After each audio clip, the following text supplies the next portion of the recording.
नांदेड जिल्ह्यातील श्री क्षेत्र माहूर देवी देवतांच्या वास्तव्याने पुनीत झालेली ही भूमी, या भूमीला पैनगंगा नदीचे फार मोठे पात्र लाभले आहे। गेल्या 2 वर्षांपासून अभयारण्यामध्ये येत असल्यामुळे या नदीघाटावरील रेतीचा लिलाव झाला नव्हता। मात्र यावर्षी फेब्रुवारी महिन्यामध्ये या रेतीचा लिलाव झाल्यामुळे रेती तस्करांच्या तस्करीला फार मोठे उधाण आलेले आहे आणि रेती तस्कर हे कुणालाही जुमानत नसल्याचे चित्र समोर आले आहे। रेती तस्करीला घेऊन माहूर आणि किनवट तालुक्यामध्ये वेगवेगळ्या प्रकारच्या घटना आणि भांडणे ही नित्याचीच झालेली आहेत। असाच काहीसा प्रकार माहूर तालुक्यातील सिंदखेड पोलीस स्टेशन हद्दीमध्ये येणाऱ्या वाई बाजार येथे घडला। प्राप्त माहितीनुसार बेकायदेशीर विना रॉयल्टी वाहतूक करणारा ट्रॅक्टर अडवून त्याला रॉयल्टी विचारली असता वाई बाजारच्या महिला पोलीस पाटलाला अर्वाच्य भाषेमध्ये शिवीगाळ करून मारहाण करणाऱ्या वाळू माफियांविरुद्ध शासकीय कामामध्ये अडथळा आणल्याच्या कारणावरून विविध कलमान्वये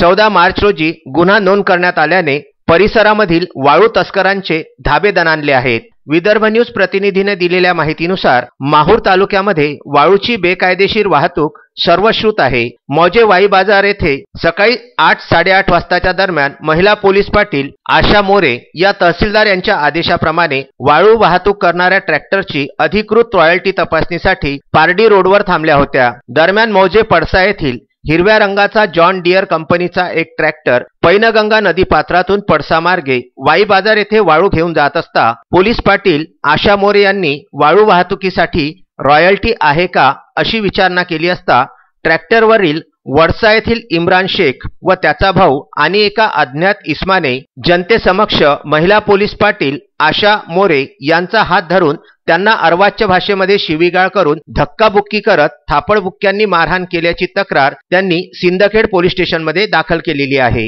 या घटनेने व्यथित झाल्यामुळे महिला पोलीस पाटील आशा मोरे यांनी पोलीस महासंचालक यांनी निर्मिती केलेल्या परिपत्रकानुसार राज्यातील पोलीस पाटलांना कर्तव्य बजावत असताना मारहाण झाल्यास शासकीय कार्यामध्ये अडथळा या कलमाखाली गुन्हा दाखल करण्याची तरतूद करण्यात आलेली आहे। त्यानुसार या घटनेमध्ये बेकायदेशीर वाळू वाहतूक करून महिला पोलीस पाटलाला मारहाण करणारा शेख इम्रान व त्याचा भाऊ सद्दाम आणि एका अज्ञात इसमावर भारतीय दंडविधानाच्या शासकीय कर्तव्य बजावत असताना शासकीय कामामध्ये अडथळा, मारहाण व वाळू चोरीचा गुन्हा पोलीस स्टेशन सिंदखेड येथे दाखल करण्यात आलेला आहे। या घटनेचा अधिक तपास सहाय्यक पोलीस निरीक्षक भालचंद्र तिडके करीत आहेत। एकंदरीत पोलीस महासंचालकांच्या परिपत्रकामुळे पोलीस पाटलांना संरक्षण प्राप्त झालेले असून आदेश निर्गमित झाल्यानंतर महाराष्ट्रातील हा पहिलाच गुन्हा असल्याची प्रतिक्रिया महाराष्ट्र राज्य पोलीस पाटील संघटनेचे तालुका अध्यक्ष हेमंत गावंडे यांनी दिली आहे। मात्र माहूर येथील